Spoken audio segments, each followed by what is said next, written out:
Pocket FM. To unlock all the episodes, click the link in bio.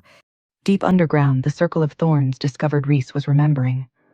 Their magic, rooted in loss after the wolves' perceived betrayal, was threatened by his link to Trinity, the Moonbearer. Varen wanted her sacrificed, but Kena hesitated. Young Warlock Ash found Trinity's name in the Book of Lost Names. She was one of them, her memories stolen. This echoed Ash's own past. The circle began with Kena's grief over Era, Trinity's grandmother. Now, Trinity was Era's last connection. Kena's dreams showed Trinity as a powerful queen, Rhys defeated. Varen feared their bond, but Kena hoped for unity. Ash revealed Trinity's past. Kena let him go. Rhys awoke, sensing Trinity had an ally. How will this alliance change Rhys's rescue? Can their bond bring peace? Or will Varen cause war? The Circle of Thorns met again beneath the obsidian ceiling, but this time, the air was fractured with tension. Varen had summoned them in secret, excluding Kena. "We cannot follow a man still dreaming of a dead girl," Varen said. "He will lead us to ruin." The others were silent. Varen placed a vial on the table, a droplet of Trinity's blood, stolen from the altar. "This is our future. Her power belongs to the Circle, not to the whims of Kena's nostalgia." Another warlock, Sorian, narrowed her eyes. "You would break the pact?" "There is no pact," Varen hissed. "Only war." Unseen, Ash watched from the shadows. His heart pounded. If Varen acted now, Trinity would die. And Kena might never forgive himself. In the heart of the Circle's stronghold lay the Ember Vault, a prison not for people but for magic itself. Every spell ever cast, every oath ever broken, was stored here in whispers of flame. Kena walked alone among the flames. Each one called to him, a memory, a warning. He stopped before one in particular, a violet ember pulsing faintly. Era's last spell. He reached for it, trembling. The ember flared and pulled him into a memory. Era stood over an infant, wrapping her in silk and salt. "Your name will be lost," she whispered to the child, "but your soul will find its way home." Then Era turned, staring directly at him, at Kena. "If you ever come for her, come with mercy." He staggered back, gasping. The ember burned out. Ash stood before the hidden mirror in the pines, the obsidian gate that once showed Rhys his childhood. But now, Ash held the Book of Lost Names, its pages brimming with every erased soul. He had made a choice. He opened the book to his own page, Asharian Velis, fifth child of the Hollow Flame, memory fractured by decree. He whispered his name aloud. The air cracked, magic surged through him, wild, unstable. He saw not just his own past, but the past of all those the warlocks had stolen. Children, wolves, witches, innocence. And then he saw her, Trinity, not as a captive, but as something radiant. Her memory began to pulse from the pages, demanding return. The rebellion had begun. In her stone chamber, Trinity stirred. Her body twitched. Her fingers sparked with white light.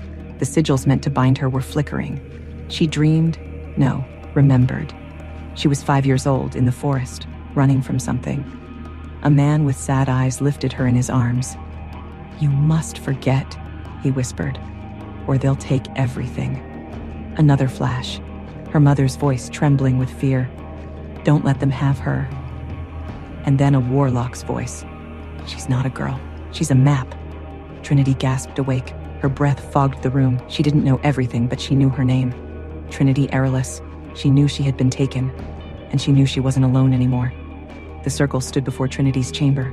Varen raised a black blade etched with ancient runes. "We end this now," Sorian protested. "Kena would never allow—" "I no longer serve Kena," Varen snapped. But the door wouldn't open. From inside, light was leaking.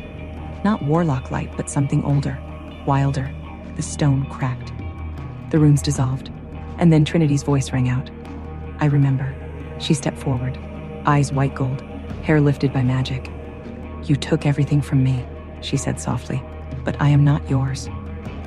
Varen lunged. The world exploded in light. Far away, Rhys collapsed to his knees. "She's waking up," he whispered. "She's fighting back." As the light subsided, the fate of the Circle hung in the balance. Had Trinity's awakening come too late? Could she truly stand against the combined power of the warlocks, fueled by their desperation? And what of Kena, still lost in the labyrinth of his memories? Would he awaken in time to join the fight? Or would he find only the ashes of what he had tried so desperately to protect? The rebellion had begun, but the war for Trinity's soul, and perhaps the fate of all magic, was far from over. Hey, I am Trinity. Want to know what happens next? Then click the link in the description below and download the Pocket FM app and listen to the exciting episodes of Chosen by Fate, Rejected by the Alpha. The Circle of Thorns feared Rhys's link to Trinity. Varen wanted her sacrificed, but Kena hesitated.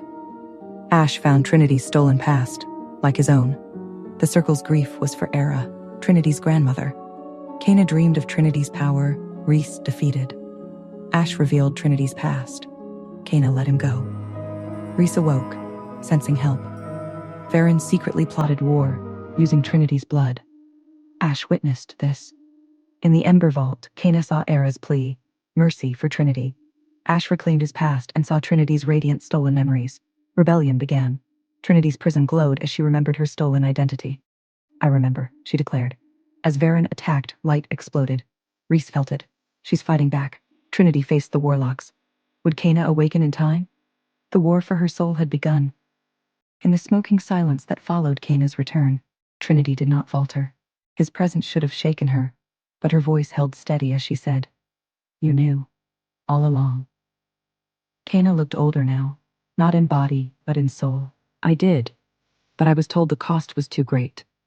He stepped forward, ignoring Ash's defensive posture. "You were never meant to wake like this." Trinity raised a hand, stopping him. "Do not speak to me like I'm broken glass." From behind her, a breeze swept through the ruined chamber. Carried on, it was a faint voice. Era's. Her last spell had not faded in vain. A vision unfolded, a memory from when Trinity was a baby, sealed within a circle of ash and salt, as witches chanted protection into her veins. Her mother knelt beside her, tears in her eyes, whispering, "You will forget to survive, but if you remember, burn the world down." Trinity's eyes glowed. "She gave me the fire, Kena, and now I remember who it belongs to." They tied Varen in Shadowsteel, the metal groaning as it tried to contain his power. Warlocks gathered to watch, but none stepped forward to defend him. His betrayal was too grave. Kena stood over him. "You tried to kill the one thing we swore to protect." The balance has shifted, but Trinity interrupted. "Don't kill him."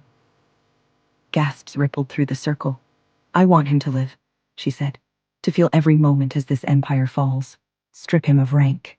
Bury his name in ash." Varen spat blood, chuckling. "You think you've won? The old magic sleeps for a reason. You woke it, girl. You'll drown in it." Trinity leaned closer, her breath frost on his cheek. "Then I'll teach myself to swim." As Varen was dragged away, Kena looked at her with something like fear. She no longer needed protection. She had become a reckoning. Rhys, Juniper, Vincent, and Noah reached a frozen cliffside where ancient stone steps spiraled downward into the earth. "This is it," Rhys said quietly. "Where it began. The Echo Gate, built when the world still remembered the first wolves and witches. It had once been a meeting place between the two races. Now it pulsed with sealed magic, half buried under time and snow." Vincent stepped back. "You're sure she's down there?" "No," Rhys admitted. "But I keep seeing her, in dreams, as if she's calling me through memory itself." As they descended, the wind around them began to whisper names that shouldn't exist anymore. Trinity's voice rose among them. "I remember you, Rhys. Come find me. Come home." They reached the base. The gate was opening. Deep beneath the Warlock's keep, Kena knelt at the roots of the moon tree, a relic that had once held the original pact between witches and wolves. Its bark was blackened, its leaves fallen, its magic was waning. Ash joined him. "She's rewriting the balance." "She doesn't understand what that means," Kena replied. "If she breaks the pact entirely, the Warlocks fall," Ash said. "And you're afraid of that?" "I'm afraid the world won't survive the fall." The roots stirred, sensing Trinity's awakening. Cracks split through the bark. Faint light poured out. Then the voice of the moon tree echoed. "She is no longer bound by pact nor prophecy. She's becoming something new." Kena stood, his jaw clenched. "She's not the girl we took. She's not even the girl we tried to break. She's more." And that terrified him. Trinity stood atop the ruined tower at the center of the fortress. Below her, survivors gathered, warlocks, rebels, forgotten wolves. The book of lost names hovered before her, pages alight with silver flame. One by one, she spoke names aloud, souls erased, histories undone. Each name kindled a small flame that leapt from the book to the person it belonged to, reigniting not just memory, but power. "I name you Eleonora," she said. A young witch wept as color flooded back into her cheeks. "I name you Cassian Thorn." A boy gasped, bones reshaping midair as his wolf form awakened. Trinity's voice never faltered. Then she whispered the final name. "I name myself Trinity Arelis, daughter of the moon, the lost child of Era, bearer of the flame memory." And the tower shook as the old bindings shattered. Far away, Reese's heart thudded once, and he knew. She wasn't waiting to be rescued anymore. She was rising. But as Trinity embraced her true identity and the raw power that surged within her, a chilling question lingered. Could even she control the conflagration her mother had set in motion? And as Reese and his companions finally reached the precipice of the Echo Gate, drawn by a voice that resonated with the deepest fibers of his being, they stepped into a world irrevocably changed. What awaited them in the heart of forgotten magic? And would they find the Trinity they remembered? Or had she become something altogether beyond their comprehension? Hey, I am Trinity. Want to know what happens next? Then click the link in the description below and download the Pocket FM app and listen to the exciting episodes of Chosen by Fate, Rejected by the Alpha.